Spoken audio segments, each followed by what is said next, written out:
आज पवित्र पावन धूळेटीના अवसरे जूनागढ़ डूंगरपुर मुकामे सांप्रद एज्युकेशन ट्रस्ट चेरिटेबल ट्रस्ट द्वारा अति गंभीर અને દિવ્યાંગ બાળકોના સાથે આજ ધૂળેટીનો પર્વ ઉજવવામાં આવ્યો। ખાસ કરીને ત્યાંના સંસ્થાના પ્રમુખ શ્રી મહેન્દ્રભાઈ અને તેમના પરિવાર સાથે અને સમગ્ર બાળકોના એક પરિવારના હાવભાવ સાથે આ હોળીનો પર્વ આયોજિત સાથે આજે હોળીના પાવન પર્વ માટે બાળકો સાથે રંગ અને પિચકારીઓની સાથે ઉમંગ કરીને બાળકોને ઉમેરો આવે તે માટે ખાસ કરીને આજના આયોજનમાં ઉપસ્થિત રહીને બાળકો સાથે દિવ્યાંગ બાળકોને ખાસ કરીને આપણે બધા પરિવાર સાથે તો આપણે હોળી મનાવતા હોઈએ, પણ આમની સાથે એક હોળીનો મનાવવો એક અનેરો આનંદ આવે છે।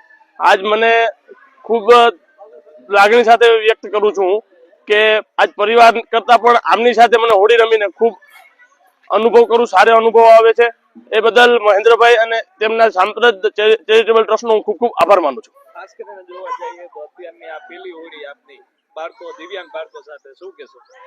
ખાસ કરીને પહેલી હોળી જ્યારે અમારી આ બાળકો સાથે છે તો હું સમગ્ર લોકોને એવું કહું છું કે એકવાર આ સાંપ્રદ એજ્યુકેશન ટ્રસ્ટની મુલાકાત લો, તેમની વ્યવસ્થાઓ જો। આપણે ઘરનું મેનેજમેન્ટ કરવું હોય ને તો પણ આપણે થાકી જઈએ છીએ, પણ આટલા બાળકોનું મેનેજમેન્ટ કરવું તે માટે હું ખૂબ ખૂબ આભાર માનું છું મહેન્દ્રભાઈ। કેવી લાગણી?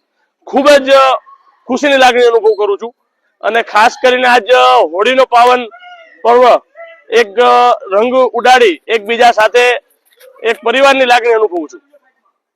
આજે આપણી સંસ્થા સાંપ્રત એજ્યુકેશન ચેરિટેબલ ટ્રસ્ટમાં જે અનાથ દિવ્યાંગ બાળકો છે, આપ બધાને ખ્યાલ છે તેમ આજે ધૂળેટીનો પર્વ છે ત્યારે તમામ દિવ્યાંગ બાળકોના જીવનમાં હર્ષ ઉલ્લાસ રહે, તેમજ દિવ્યાંગ બાળકો પણ હર્ષની લાગણી અનુભવતા હોય છે ત્યારે તેમનો પરિવાર એટલે આ અમારો પરિવાર છે એમ સમજી અને અમે આ દરેક ઉત્સવ ઉજવીએ છીએ। ત્યારે આજે જુનાગઢના ડેપ્યુટી મેયર કટારા સાહેબ ઉપસ્થિત રહે અને તેમણે પણ બાળકો સાથે હર્ષ ઉલ્લાસથી રંગોત્સવ ઉજવેલો। ખરેખર એમનો ધન્યવાદ અને એમનો આભાર માનું છું કે આ અનાથ દિવ્યાંગ બાળકો છે પણ સામાજિક રીતે ભલે અનાથ હોય પણ આખો સમાજ એમનો પરિવાર છે, એટલે ત્યારે આ દરેક તહેવારો ઉજવીએ છીએ ત્યારે આ ધૂળેટીનો પર્વ પણ મેં મારા પરિવાર સાથે ઉજવેલો છે। ખાસ કરીને જોવા જઈએ તો ડેપ્યુટી મેયર આકાશભાઈ કટારા પણ ઉપસ્થિત હતા અને લાગણી પણ વ્યક્ત કરી।